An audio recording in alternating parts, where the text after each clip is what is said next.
Yep. Nope. Oh, bloody hell. Yes, there we go. I'm really sorry about that. Very warm welcome back to the United Forum. Got to greet you guys once again. Really apologize on that. So, a very warm welcome back to the United Forum. This is bringing you your latest Manchester United news, transfer news updates, and your opportunity to voice your opinion for the very first time in Sri Lanka. We're live once again at 10:30 p.m. a little late today. Yes, we did have a park at 9, so therefore the delay. So I do apologize on that. But I've brought you plenty of Manchester United news today. So do share, send in your thoughts, opinions, questions, anything you've got on the live chat if you're watching this live.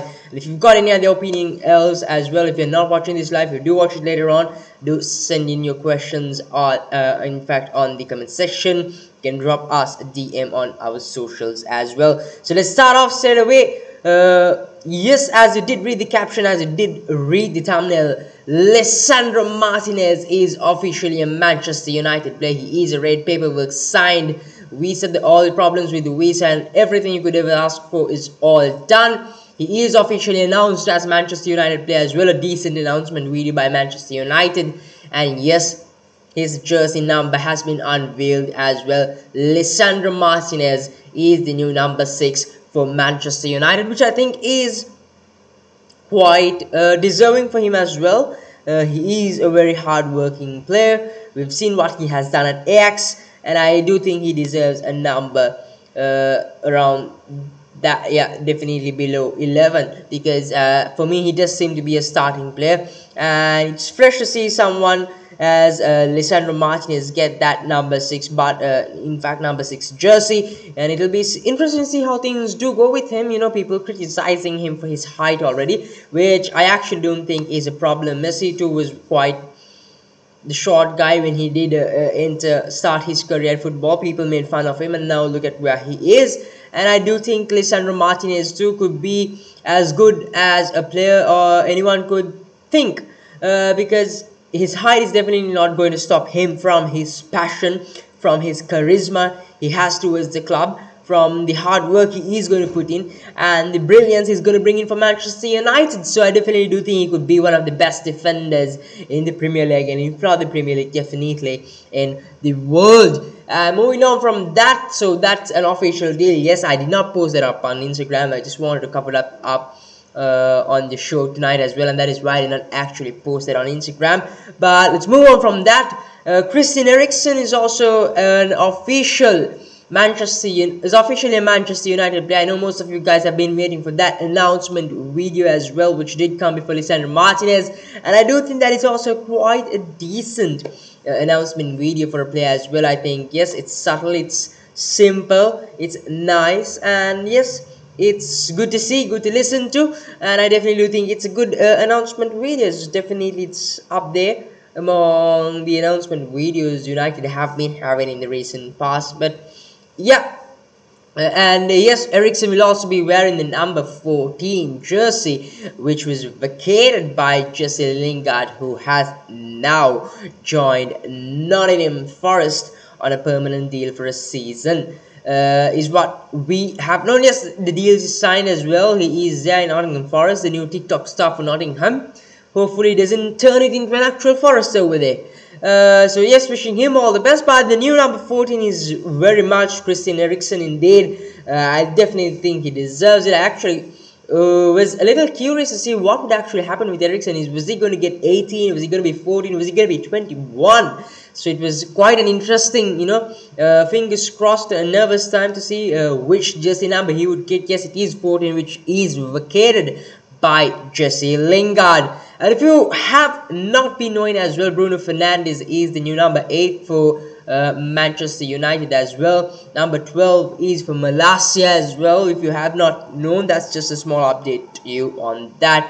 And yes, so Lisandro Martinez will be the new number 6, which was for Manchester United, whose jersey was vacated by Paul Pogba, in fact jersey number, and Christian Eriksen would be number 14, whose number was in fact vacated by Jesse Lingard, who previously wore the number. Now, moving on from that, we've got some interesting transfer news for you now. Erik ten Hag.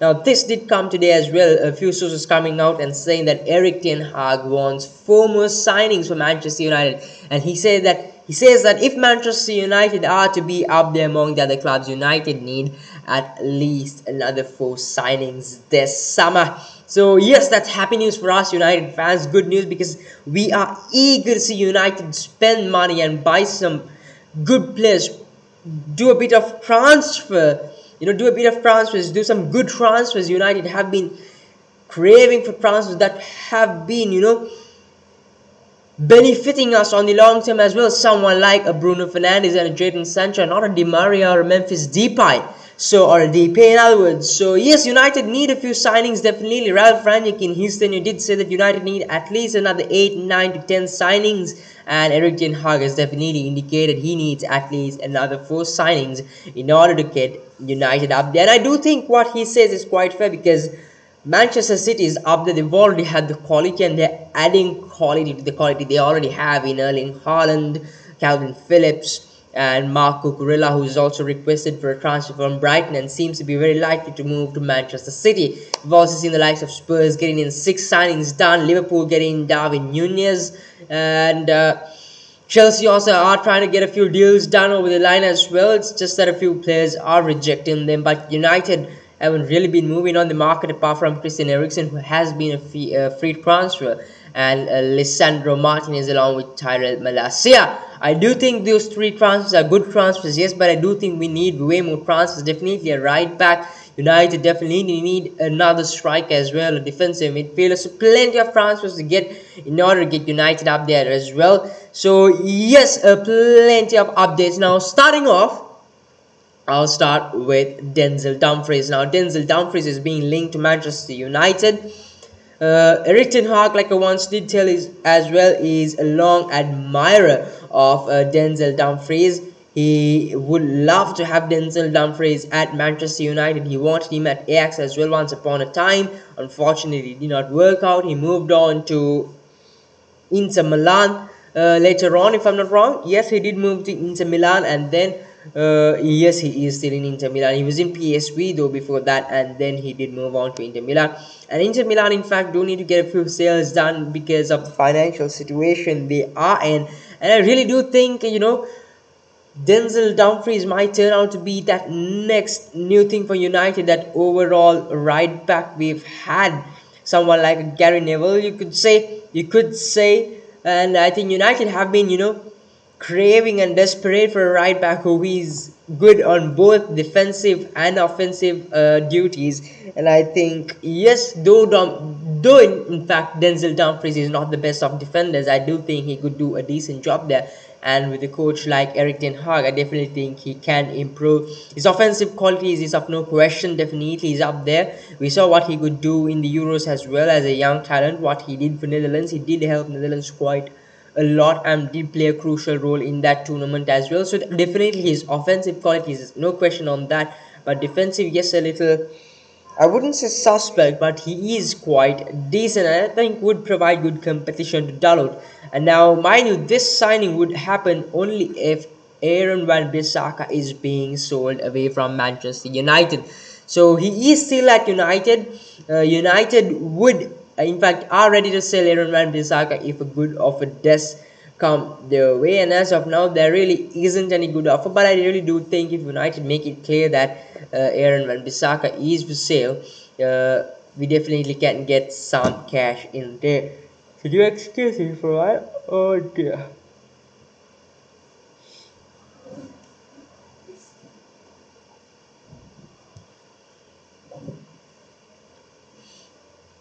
No, I actually did need to turn that fan quite a bit. It was actually making my IT. I'm not quite sure why. So let's move on. Let's get on with the show. So like I told you, Denzel Dumfries might turn out to be that next right back we needed. We have been crying for years and desperate for years for a right back who is good defensively and offensively both. And I do think, yes, like I did say, offensive qualities of Denzel Dumfries is of no question. Defensive, yes, you can question him, but I do think he could improve under a coach like Erik ten Hag, like I did tell you. Now, mind you, like I told you, this sale wouldn't happen unless Aaron Wan-Bissaka is being sold. And like I did tell as well, once again I'm repeating this a bit. If you are late, yes, I do think Aaron Wan-Bissaka would be sold if United actually make it clear that he is for sale. I do think that would be teams looking to get him. Crystal Palace had been linked to him previously as well, trying to get him back to their home ground. So it'll be interesting to see what happens there with Crystal Palace and Aaron Wan-Bissaka. But I really do think there are clubs out there who would actually go for him, because he is, I wouldn't say underrated, but a decent defender. He did play quite well for Manchester United in the past 2 seasons. He did a good job in the uh, Champions League as well. He, alongside Axel Tuanzebe, did keep the likes of Neymar and Mbappe quite quiet, you could say, if that's right, or kept them quite, behind expectations of where they actually wanted to be during that game. So I really do think if United actually make it clear, there would be teams out there. I think the likes of Everton could go for him, maybe Crystal Palace once again, maybe a Wolves or even a Newcastle. You never know, but yes, he is a player who United could get a few pounds from him as well, or a few uh, million as well. They're at least about 15 to 20, maybe even 35 million. You never know what could happen. Football is a funny game. The transfer market is a funny old market. So you really can't say what would happen, but definitely between 15 to 35 million, I do think he can be sold to a good team. Now, moving on from Denzel Dumfries, interestingly, United have been linked to Benjamin Sesko. Now, if you don't know who Benjamin Sesko who actually is, he is a striker at Red Bull Salzburg, and if I'm not wrong, he's only about 19 or 20 or 21. So let's just have a look on that. In fact, yes, he is just 19 years of age, born in 2003, in the same year as me. So yes, definitely a talent for United to look at as well. Now, interestingly, why I say that a talent United need to look out at is because United's history with strikers hasn't been that good. Because you look at the past few transfer windows, United strikers have been quite old or aging strikers. I would say the likes of Zlatan Ibrahimovic, the likes of, in fact, who was it after Ibrahimovic? In fact, yes, Edinson Cavani, Cristiano Ronaldo. So most of the strikers United have been getting recently have quite aged, most in their late 30s, some even in their 40s. So United's history with strikers and the transfer market hasn't been good, and I do think a player like Benjamin Sesko might it's actually it's 55 to 60% change fortunes for United, considering their strikers, then the way they've approached strikers. Yes, United did miss on Erling Braut Haaland, who was only, the only possible way United would have got Haaland to United was because of Ole Gunnar Solskjaer. But even with Ole Gunnar Solskjaer, that did not actually work. He did move on to Borussia Dortmund, so that's one good striker we missed on. And now, interestingly, Benjamin Sesko, people call him to be the next Erling Braut Haaland, and I think this should be. In fact, I think United should do with this is that scout this guy quite well, get an honest, a proper report on him, and if he is a player, Erik ten Hag would like to have at Manchester United as a young side, definitely do think this is the deal United should be going for. Because, like I told, United's history with strikers hasn't been that good, and this might be the opportunity to change fortunes at United. Is a young striker, he's 19, and he's also being called the next Erling Braut Haaland. And with the tournament so long, along with the World Cup coming, Europa League football, Carabao Cup and FA Cup and all that, I think getting Sesko wouldn't be a problem. Yes, we do have Cristiano Ronaldo and Anthony Martial, but Ronaldo is aging. I did say a few shows back as well, United should be approaching this transfer window as if they don't have Ronaldo in their squad. That's how United should be approaching their transfer window, but unfortunately that was not how United did approach. But I do think that this is a good buy United could make in order to rectify for the mistakes they've done in this transfer window. Mind you, Sesko is not enough. United need much more. But yeah, Cisco would be a decent deal. I think Cisco, yes, would be. He is quite tall. He's about 6 feet as well. He's young, he's 19. His movement in the box is quite good as well, and I think having Ronaldo here would be a huge factor for him because he could learn so much more from a legend like Ronaldo. You saw the impact Edinson Cavani did have on Mason Greenwood, and I definitely do think that Cristiano Ronaldo, if he does stay, could have an impact as such on Benjamin Sesko if he does come to United as well, and that might turn out to break fortunes or the unluck United have been having with strikers in the transfer market. Going for aging strikers whose careers have almost finished, apart from Cristiano Ronaldo, definitely. I do think this is an opportunity for United to go get that young striker they've been needing for a few years now. So moving from Benjamin Sesko, the Frankie de Jong deal. Now this is one saga I'm actually honestly frustrated. I've never seen a transfer saga for Manchester United being so long, being so annoying, and being so, what could I say, everything stressful, takes everything out of you, gives you hope and takes it back. And this Frankie de Jong deal is just the worst transfer saga United have had so far in their career. What I've got to say is that if Frankie de Jong does keep delaying this deal like he does, I don't think United would have enough time to cover up or find for a replacement for Frankie de Jong. Now, what I would do is, if I was part of the transfer team at Manchester United, what I would do right now with Frankie de Jong is I would set a deadline. I would talk to De Jong, I would talk to Barcelona. Alright, we're going to set you guys a deadline. We need a final answer by this date, by this time, so that if you don't actually come up and end up at United, we could look for an alternative.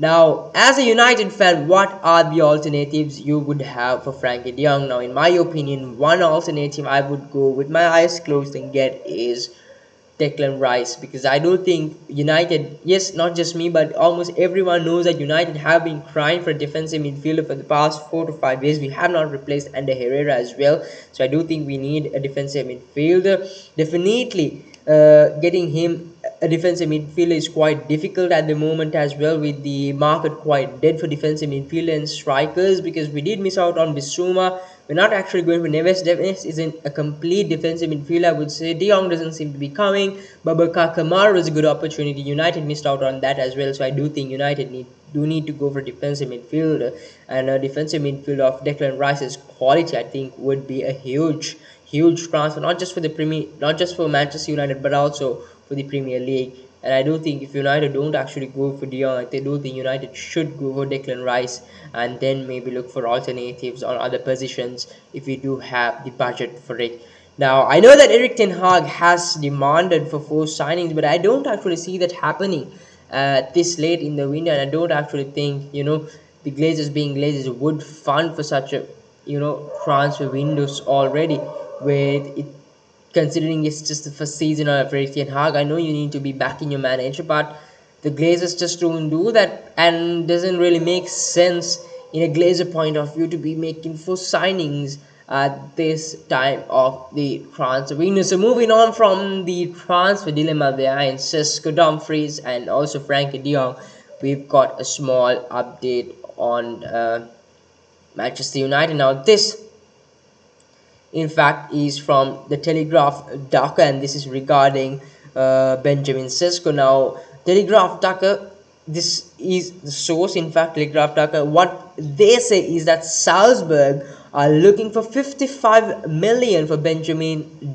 Sesko, and the latest reports on this is that United are approaching Salzburg with a 35 million plus add-on structure in order to seal the deal. So it will be interesting to see what actually happens, to see if this is actually true, because I've seen a few rumors, I've seen a few sources coming and telling in fact this, and I'm not quite sure how reliable these sources are, but I definitely do think United are in fact monitoring and scouting Sesko. It will be interesting to see if United will actually go for him this season or wait and see how it will be next season. Just before I wrap up this show, considering the transfer dilemma, I've got a small update to you on Manchester United. Now this is regarding Paul Mitchell. Now, what Paul Mitchell has to say, in fact, let's just have a look on that. Do give me a minute. Now, where does this start? Here we go.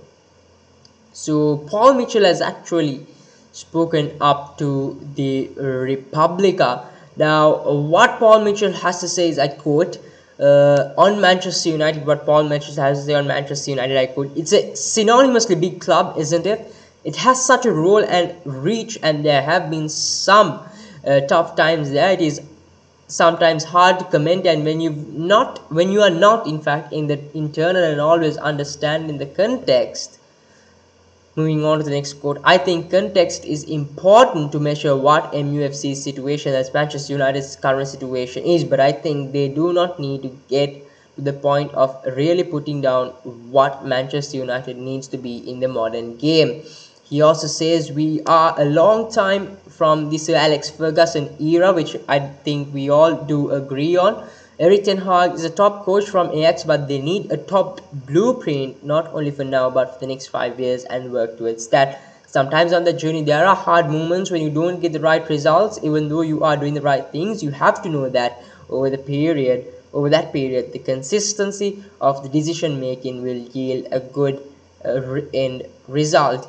He also goes on to say, I think that's the biggest thing for Manchester United Football Club, putting down their identity of what they want to be today, but most crucially, what they want to be in 5 years' time, where they want to be and what they want to look like from, in fact, everything from young players to style of play to the whole culture piece in Manchester United is what Paul Mitchell has to say. I think he is, in fact, just having a small interview, definitely with the media. Then what he does speak is of very much sense, and I do think which you and I would agree on. United need a blueprint. We have been chipping and chopping with managers for quite some time now. I think only second to Watford. We actually need a blueprint. We need something new. We need someone to come up and take Manchester United back to those glory days. It's definitely going to be a long process. We need to be patient. Yes, we in fact United have got the first few steps done in getting Erik ten Hag, backing his team, getting the likes of Mitchell van der Gaag and Steve McLaren as well, getting a few transfers in. And now we slowly need to mold that team, back him up with the players he needs, and gradually, get that blueprint. We know what sort of football we are going to expect and we are going to see very soon. And I think the blueprint is slowly coming on. Now what we need to do is be patient on this journey, because there are going to be ups, there are going to be downs. United have to be patient, stick to one specific manager instead of chipping and chopping managers like Watford do. And definitely I do think we will see results, considering this is Erik ten Hag and not Mauricio Pochettino. Now, considering Manchester United news, that's pretty much it. Yes, plenty of news as well tonight. Likes of Malasia, in fact not Malasia, the likes of Lautaro Martinez getting the number 6, just Eriksen getting 14, Erik ten Hag wanting 4 more signings, the likes of Dumfries, Benjamin Sesko, Frankie de Jong, and a few others as well. If you are going to, you would like to say the likes of Aaron Van Bissaka, Eric Bailey. I do think Eric Bailey needs to stay at United, because I do think he is still one of the best defenders when he is fully fit, alongside Lisandro Martinez and Rafael Varane. And the likes of our new right back, what happens there, the centre back. And also, yes, I did forget to mention, Erik ten Hag is also looking for a goalkeeper, quite interestingly. It will be interesting to see whether he is looking for a new starter between the posts, or is it just going to be another youngster, and we loan him out and maybe get a few minutes onto his legs and give him that experience. So it'll be interesting to see. And like Paul Mitchell just say, yes, United do need that blueprint. They have not had that in a very long time, and while we do get that blueprint, there are going to be ups and downs within this journey. No chipping and chopping managers after this. Hopefully we need to back the manager we currently have, get that blueprint. We're definitely far away from the era of Sir Alex Ferguson and how his standards used to be. We need to get that culture back alive as well, and hopefully see Manchester United succeed in the very near future. That's pretty much it for tonight's show, folks. If you are watching us, if you are new here, do give us a subscribe, smash a like on the video, and do share this as well. Follow us on Instagram at united.forum. Links in the description as well. And until I see you next Sunday at 10 p.m. for the next transfer show, hopefully with better terms and better electricity because we've been getting power cuts. Hopefully we don't have a power cut on Sunday. So until I see you on Sunday at 10 p.m. for the next show, this is good night and goodbye. This is the United Forum.